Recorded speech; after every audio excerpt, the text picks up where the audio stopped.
Hello students, welcome to our economics class. In previous video, we talk about meaning and definition of our subject name and scope of economics. In this video, we talk about nature of economics. Economics की nature कैसी है? Nature of इसके विषय में हम पढ़ेंगे कि हमारी अर्थशास्त्र की प्रकृति कैसी है। तो अर्थशास्त्र की जो नेचर है उसके बारे में भी इकोनॉमिस्ट जो है वो एक मत नहीं है, उनका एक जैसा निर्णय नहीं है। कुछ इकोनॉमिस्ट ये मानते हैं कि हमारा जो सब्जेक्ट है वो क्या है, साइंस से रिलेटेड है। कुछ जो इकोनॉमिस्ट है वो ये कहते हैं कि हमारा जो सब्जेक्ट है वो आर्ट्स से बिलोंग करता है, या हम यूं कह सकते हैं कि कुछ जो इकोनॉमिस्ट है वो इसे एक आर्ट्स मानते हैं, कुछ इसे साइंस मानते हैं। इस मैटर के अंदर हम जो नेचर पढ़ते हैं तो हम ये सिद्ध करेंगे कि जो हमारा सब्जेक्ट है वो साइंस भी है और आर्ट्स भी है। हम कैसे कहेंगे कि हमारा जो सब्जेक्ट है वो साइंस से रिलेटेड है? तो पहले हमें उन चीजों का ज्ञान होना जरूरी है जो साइंस से संबंध रखती है। हम अपने सब्जेक्ट इकोनॉमिक्स को साइंस की संज्ञा कैसे दें वो देखिए। सबसे पहले साइंस, किसी भी सब्जेक्ट के लिए साइंस होने के लिए क्या क्या बातें जरूरी है, उनमें सबसे पहली बात तो क्या होता है कि साइंस के अंदर हम विभिन्न जो फैक्ट्स होते हैं, प्रिंसिपल होते हैं, उनको एक सिस्टम से पढ़ते हैं। एक क्रमबद्ध तरीके से विभिन्न फैक्ट्स जो हम कह सकते हैं कि इसके अंदर जो भी प्रिंसिपल होते हैं, जो भी लॉज होते हैं, या जो भी तथ्य इसके अंदर पढ़े जाएंगे वो एक सिस्टमेटिक प्रणाली से पढ़े जाते हैं। साइंस की विशेषता है, हम कहते हैं किसी भी विषय का क्रमबद्ध ज्ञान क्या कहलाता है, विज्ञान कहलाता है। तो इस आधार पर हम अपने सब्जेक्ट इकोनॉमिक्स को साइंस कह सकते हैं, क्योंकि साइंस में जो स्टडी है, स्टडी ऑफ नॉलेज,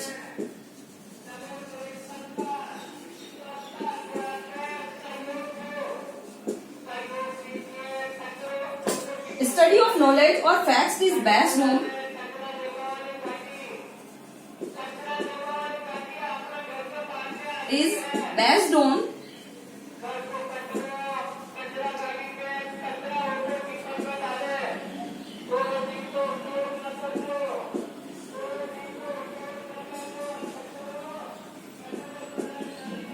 इसकी स्टडी ऑफ नॉलेज और फैक्ट्स जो है बेस है सिस्टम पर। इसके अंदर जितने भी, जैसे हम कहते हैं फैक्ट्स पढ़ते हैं, डिमांड पढ़ते हैं, हम सप्लाई पढ़ते हैं।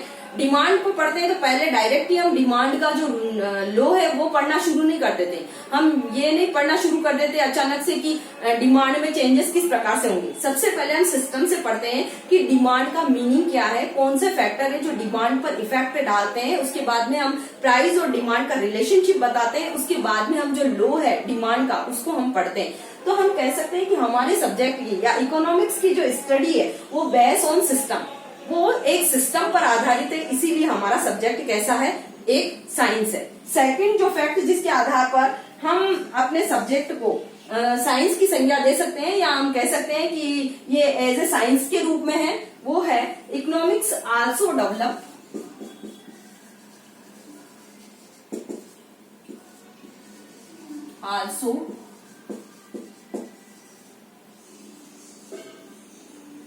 develops correlationship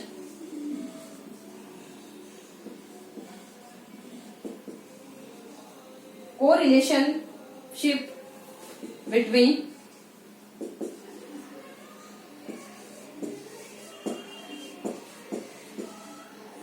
cause and effects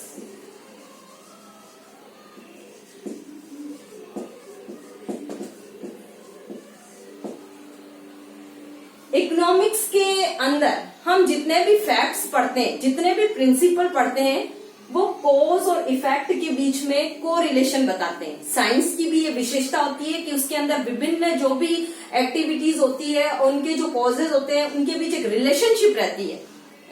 तो साइंस हमारे जो सब्जेक्ट है उसमें भी साइंस के अकॉर्डिंग ही हम ये पढ़ते हैं कि किसी घटना के घटित होने का क्या कारण है। जैसे हम कहते हैं प्राइस इंक्रीज हो रही है, प्राइस इंक्रीज हो रही है अभी, तो इसका कारण क्या है? डिमांड का बढ़ जाना और सप्लाई का कम हो जाना।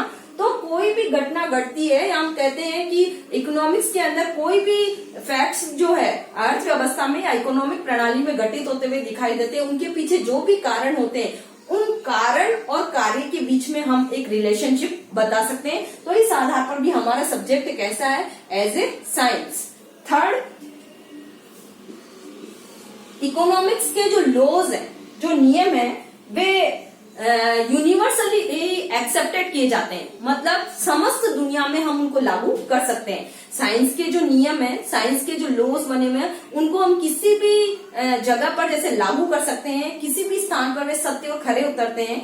जैसे हम कहते हैं कि न्यूटन की गति के नियम है या गुरुत्वाकर्षण का नियम है कि किसी चीज को हम ऊपर फेंकते हैं तो नीचे जाएगी, ठीक इसी प्रकार हमारे इकोनॉमिक्स की जो लॉज हैं वो भी यूनिवर्सली एक्सेप्टेड है। यूनिवर्सली एक्सेप्टेड कैसे? जैसे हमारा लॉ ऑफ डिमांड है, वो ये बताता है कि जब कीमत बढ़ती है तो डिमांड घटती है, और कीमत जब डिक्रीज होती है तो हमारी जो डिमांड है वो इंक्रीज होती है। मतलब दोनों का उल्टा नेगेटिव रिलेशनशिप होता है। और ये हम कहीं पर भी चले जाएं, किसी भी स्थान पर जाकर देख लें, हमें डिमांड और प्राइस का यही रिलेशनशिप आपस में दिखाई देता है। तो हम कह सकते हैं कि एज ए साइंस हम अपने इकोनॉमिक्स के अंदर भी जो हमारे इकोनॉमिक्स के लॉज हैं, उनको किसी भी स्थान पर हम उनको उनकी सत्यता सिद्ध कर सकते हैं या उनको करेक्ट बता सकते हैं। तो इसके जो नियम और सिद्धांत है वो यूनिवर्सली एक्सेप्टेड किए गए। इसके आधार पर भी हम अपने सब्जेक्ट को हम साइंस कह सकते हैं, क्योंकि हाँ, तो इसके लिए हम कह सकते हैं कि इकोनॉमिक्स लॉज आर यूनिवर्सली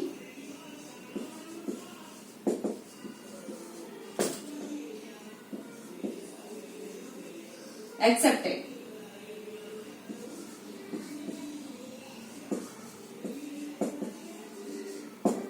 उसके बाद में चौथा जो आधार है हमारा, चौथा जो बेस है जिसके आधार पर हम अपने सब्जेक्ट को इकोनॉमिक्स कह सकते हैं, वो है कि साइंस के अंदर अपन क्या करते हैं? प्री डिसीजन बताते हैं। जो भी कोई घटना घटित होती है उसके आधार पर हम प्री डिसीजन बता सकते हैं कि फ्यूचर के प्री डिसीजन क्या होंगे, फ्यूचर के लिए हमारे अनुमान क्या होंगे। तो हम अपने इकोनॉमिक्स के अंदर भी फ्यूचर के लिए प्री डिसीजन बता सकते हैं। कैसे? जैसे किसी वस्तु की सप्लाई लगातार कम होती जा रही है, लगातार उसकी सप्लाई डिक्रीज होती जा रही है, तो हम कह सकते हैं कि आगे आने वाला जो हमारा टाइम है या हमारा जो फ्यूचर है उसके अंदर प्राइस जरूर इंक्रीज होगी। क्योंकि किसी चीज की सप्लाई कम हो रही है और डिमांड लगातार बढ़ रही है, तो इसका मतलब यही होता है कि उसकी प्राइस जो है फ्यूचर के अंदर भी इंक्रीज होने की संभावना रहती है। तो साइंस के अकॉर्डिंग हम अपने इकोनॉमिक्स के अंदर भी जो फ्यूचर के लिए प्री डिसीजन है वो कर सकते हैं। तो इस आधार पर भी कहा जाता है कि हमारा इकोनॉमिक्स एक साइंस की श्रेणी में आता है। तो चौथा कारण, इकोनॉमिक्स कैन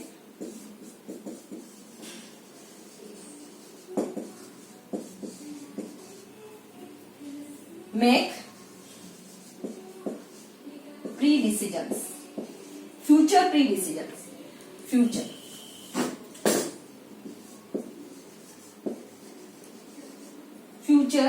pre-decision।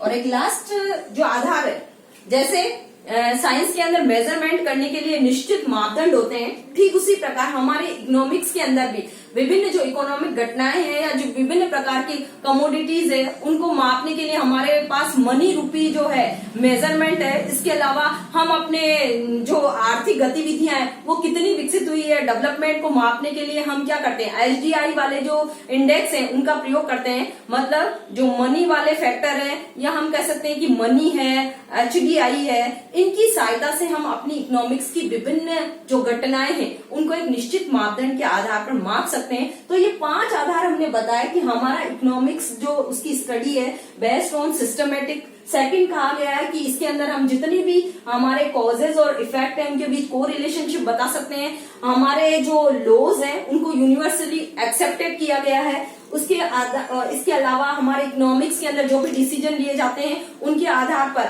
हम फ्यूचर के लिए भी डिसीजन बता सकते हैं, और साथ ही हमारे इकोनॉमिक्स के अंदर जो मेजरमेंट किए जाते हैं वो भी स्पष्ट और निश्चित हैं। मनी के द्वारा अधिकांश मापदंड हम करते हैं, या हमारे अधिकांश मेजरमेंट मनी के द्वारा, HDI जैसे जो इंडेक्स नंबर बने हुए उनके द्वारा लिए जाते हैं। तो इसके आधार पर कहा जा सकता है कि हमारा सब्जेक्ट एक साइंस की श्रेणी में है। अब ये नॉर्मेटिव साइंस है या पॉजिटिव साइंस है, इसकी चर्चा हम बाद में करेंगे। यहाँ से हम स्पष्ट कर सकते हैं कि हमारा सब्जेक्ट एक साइंस से रिलेटेड है और इसको हम साइंस की बातें ही देख सकते हैं। कुछ विद्वान कहते हैं कि ये साइंस नहीं है वरन ये क्या है, आर्ट्स है। तो आर्ट्स से बिलोंग जो व्यक्ति इसको करते हैं वो अपने पक्ष में क्या बातें कहते हैं, किन फैक्ट्स के आधार पर वो इसको आर्ट्स के साथ बिलोंग करते हैं, अब देखेंगे ये आर्ट्स कैसे है। सेकंड जो फैक्टर बनता है एज ए आर्ट, किसी भी काम को अगर हम क्रिएटिव रूप में कर दिखाते हैं तो वो कहलाता है हमारा आर्ट। और क्रिएटिविटी साधारण या जनरल जो व्यक्ति है वो नहीं कर पाते। क्रिएटिविटी करने के लिए स्पेशलाइजेशन होना जरूरी है, और जो स्पेशलिस्ट होते हैं वे ही किसी चीज को क्रिएटिव रूप में बता सकते हैं। तो कुछ जो हमारे इकोनॉमिस्ट में वो हमारे सब्जेक्ट को आर्ट भी मानते हैं। अब उनका आर्ट मानने का कारण क्या है, उनका मानना है कि हमारे इकोनॉमिक्स के जितने भी लॉज हैं, प्रिंसिपल हैं, या जितने भी प्रकार के इसके अंदर हम नीति निर्धारण करने का कार्य करते हैं, जितनी भी पॉलिसी बनाते हैं, अगर हम उनको सैद्धांतिक रूप में ही पढ़ रहे हैं तो वो हमारा साइंस की श्रेणी में आ जाएगा। लेकिन जब हम उनको प्रैक्टिकल लाइफ में लागू कर देते हैं तो वो क्या बन जाता है, एक आर्ट। किसी भी विषय को कलात्मक तरीके से पूरा करने की जो प्रक्रिया है वो कहलाती कला। इस आधार पर हम अपने इकोनॉमिक्स को आर्ट भी मान सकते हैं, क्योंकि इसके अंदर जितने भी लॉज है, प्रिंसिपल है या पॉलिसीज है, उनको हम अपने व्यवहारिक जीवन में लागू करने का काम भी करते हैं। केवल हम उनको सैद्धांतिक रूप से पढ़ते ही नहीं है। जैसे इकोनॉमिक्स के अंदर यूटिलिटी के रूल्स बने हुए, यूटिलिटी के लॉज जो बने हुए, प्रोडक्शन से रिलेटेड जो लॉज बने हुए, उनका प्रयोग करके जो प्रोडक्शन करता है, या हम यूं कहते हैं कि जो प्रोड्यूसर है वो क्या करता है, अपने प्रॉफिट को अधिकतम करने का प्रयास करता है। इसी प्रकार एक जो उपभोक्ता है, या हम कहें कि जो कंज्यूमर है, वो यूटिलिटी के जो लॉज बने हुए उनके अनुसार आचरण करते हुए अपने सेटिस्फेक्शन को मैक्सिमाइजेशन करने का पूरा प्रयास करता है। तो हम कह सकते हैं कि हमारा इकोनॉमिक्स एक आर्ट है। आर्ट मानने के पीछे क्या कारण है कि एक तो हम अपने जितने भी रूल्स हैं, जितने भी लॉज हैं, जितने भी इसके अंदर सिद्धांत दिए गए, प्रिंसिपल लिखे गए हैं, या जितनी भी पॉलिसीज हैं, उनको हम अपनी प्रैक्टिकल लाइफ में लागू करने का काम करते हैं। और जब भी हम उनको प्रैक्टिकल लाइफ में लागू कर रहे हैं, यानी हम क्या पढ़ रहे हैं, इकोनॉमिक्स इज ए आर्ट। फिर इसका प्रयोग कौन कर सकता है, जो स्पेशलिस्ट है। हर कोई व्यक्ति इकोनॉमिक्स का प्रयोग नहीं कर सकता, क्योंकि इसके अंदर जितने भी एनालिसिस होते हैं उनको साधारण व्यक्ति द्वारा पूरा नहीं किया जा सकता। तो जैसे आर्ट करने का काम कौन करता है, आर्टिस्ट। जो आर्टिस्ट होगा वही आर्ट कर सकता है। जैसे मैं कहूँ ये ड्राइंग बनाना हर किसी व्यक्ति के बस की बात नहीं होती है, हर कोई ड्राइंग बनाना। जो उसका आर्टिस्ट होगा वही ड्राइंग कर सकता है। ऐसे ही जैसे फूड प्रिपेयर करना है, जो उसका मतलब जो उस व्यक्ति उसमें कला, जिसमें ये कला होगी वही खाना बना सकता है। जिस व्यक्ति के अंदर जो गुण होता है वो उसके अकॉर्डिंग काम संपन्न करता है। तो जो व्यक्ति इकोनॉमिस्ट होते हैं वे ही उसकी नीतियों या सिद्धांतों का प्रयोग अच्छे प्रकार से कर सकते हैं। तो हमारे सब्जेक्ट का प्रयोग भी कौन करते हैं, स्पेशलिस्ट करते हैं। और इकोनॉमिक्स के जो नियम और सिद्धांत है केवल हम सैद्धांतिक रूप में, थ्योरी के रूप में हमको पढ़ते ही नहीं है, प्रैक्टिकल जीवन में भी हम उनको लागू करने का प्रयास करते हैं। तो हम कह सकते हैं कि हमारा जो सब्जेक्ट है वो एक आर्ट्स है।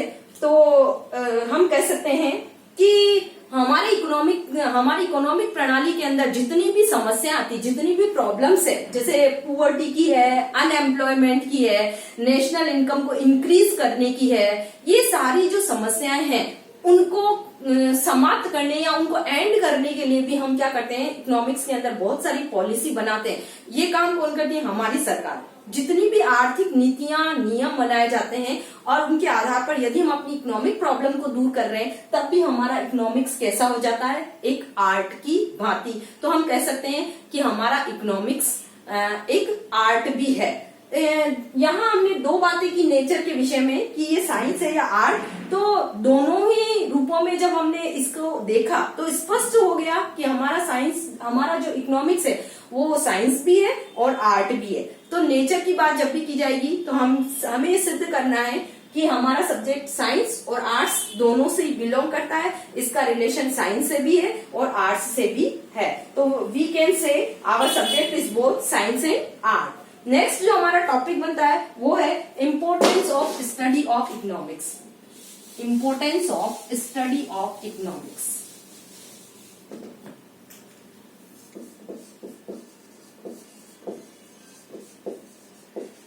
Importance of study of economics. हम इकोनॉमिक्स को पढ़ते हैं तो उसकी हमारे लिए क्या महत्ता है, क्योंकि अगर किसी चीज की इंपॉर्टेंस ही हमारे लिए नहीं और अगर हम उसको यूं ही पढ़ रहे हैं तब तो हमारे लिए वो बेकार है ना। तो इकोनॉमिक्स पढ़ने की हमारे जीवन में क्या उपयोगिता है, क्या फायदे हैं इकोनॉमिक्स पढ़ने के। तो अगर हम इसको पॉइंट वाइज देखें, उससे पहले सैमुअलसन ने इकोनॉमिक्स को सोशल साइंस की क्वीन बताया है। उन्होंने कहा है कि economics is queen of social science. जितने भी हमारे समाज विज्ञान से रिलेटेड सब्जेक्ट हैं, 10th में आप पढ़ते आए, समाज विज्ञान के अंदर हम हिस्ट्री को भी शामिल करते हैं, पॉलिटिकल साइंस को भी शामिल करते हैं, ज्योग्राफी को भी शामिल करते हैं, इकोनॉमिक्स को भी शामिल करते हैं। तो ये सब क्या है, सोशल साइंस के पार्ट है, उनकी ब्रांचेस है। तो उन ब्रांचों में से जो क्वीन माना गया है, सैमुअलसन ने इकोनॉमिक्स को क्या कहा है, सोशल साइंस की क्वीन है, क्योंकि हमारे जीवन में इसकी स्टडी बहुत अधिक महत्वपूर्ण स्थान रखती है। Lot of importance of economics for human being in different accepts. तो हम क्या, किन आधारों पर हम कह सकते हैं कि ये हमारा इकोनॉमिक्स हमारी मदद करेगा, ये हमारे लिए उपयोगी है। तो उसमें पहला पॉइंट हम कह सकते हैं कि सबसे पहले हम क्या करते हैं, इसकी सहायता से हम अपने वेलफेयर को मैक्सिमाइजेशन करने का प्रयास करते हैं। इंडिविजुअल रूप में कैसे,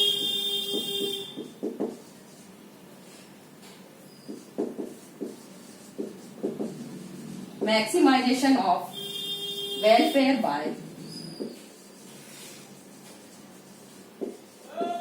इंडिविजुअल।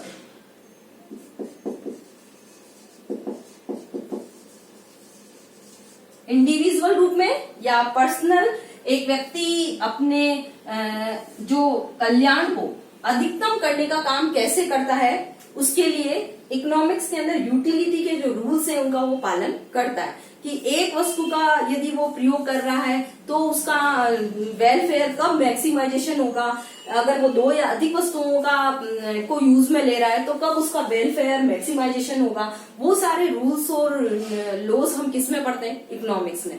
तो एक व्यक्ति को इंडिविजुअल रूप में या पर्सनली अपने प्रॉफिट को अधिकतम करने में कौन मदद कर रहा है, इकोनॉमिक्स। इनसे रिलेटेड जितने भी लॉज हैं आगे हमारे चैप्टर में आएंगे, हम उनको वहां विस्तृत रूप में पढ़ेंगे। यहाँ हम केवल ये समझ लें कि इंडिविजुअल रूप में सोशल वेलफेयर को अधिकतम करने के लिए, या हम यूं कह सकते हैं कि एक व्यक्ति को अपने कल्याण को अधिकतम करने में कौन मदद करता है, economics.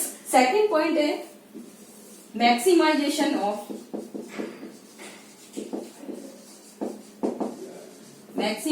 Of profit by producer.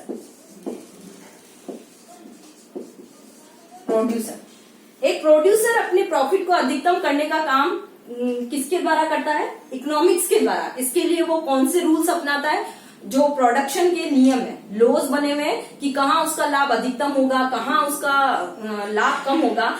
ये किसकी सहायता से करता है, वो जो हमारे प्रोडक्शन के रूल्स हैं उसके द्वारा। तो कम लागत पर उसकी कॉस्ट कम आए, प्रोडक्शन अधिक हो, ये काम करने में कौन मदद करता है, इकोनॉमिक्स। तीसरा जो इसका महत्व है, इंक्रीज डोमेस्टिक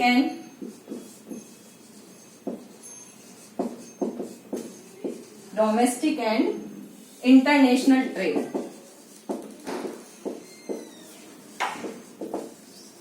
इंटरनेशनल ट्रेड। हमारे डोमेस्टिक और इंटरनेशनल ट्रेड को अधिकतम करने में भी कौन मदद करता है? इकोनॉमिक्स। इसकी सहायता से हम आंतरिक और विदेशी व्यापार दोनों को ही बढ़ा सकते हैं, सोशल वेलफेयर को भी मैक्सिमाइजेशन कर सकते हैं।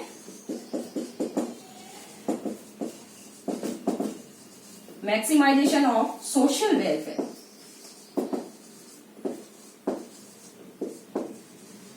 सामाजिक कल्याण को अधिकतम करने का कार्य, इसके अंदर सरकार टैक्सेशन कैसे करेगी, गवर्नमेंट एक्सपेंडिचर कैसे करेगी, उनसे रिलेटेड बातों को पढ़ते हैं। तो इकोनॉमिक्स हमारे सामाजिक कल्याण को अधिकतम करने में भी मदद करता है। और लास्ट पॉइंट जिसके आधार पर हम कह सकते हैं कि हमारा इकोनॉमिक्स हमारे लिए उपयोगी कैसे है, तो सरकार को ये टैक्सेशन के लिए नीति निर्धारण करने के लिए और वो अपना सोशल जो एक्सपेंडिचर है वो करके सोशल वेलफेयर को किस प्रकार बढ़ा सकती है, उसके लिए क्या डिसीजन लेगी, उसको देने में भी हमारा इकोनॉमिक्स मदद करता है। तो इकोनॉमिक्स हमारा व्यक्तिगत रूप में भी उपयोगी है, सोशल वेलफेयर को अधिकतम करने में भी उपयोगी है, गवर्नमेंट को अपनी पॉलिसीज बनाने में भी मदद करता है और इनकी सहायता से एक उपभोक्ता अधिकतम सेटिस्फेक्शन प्राप्त करने के लिए नियमों का आचरण करता है। एक प्रोड्यूसर है वह कम लागत पर अधिकतम उत्पादन करने का प्रयास करता है। तो इकोनॉमिक्स की बहुत सारी उपयोगिता है ह्यूमन बीइंग के लिए।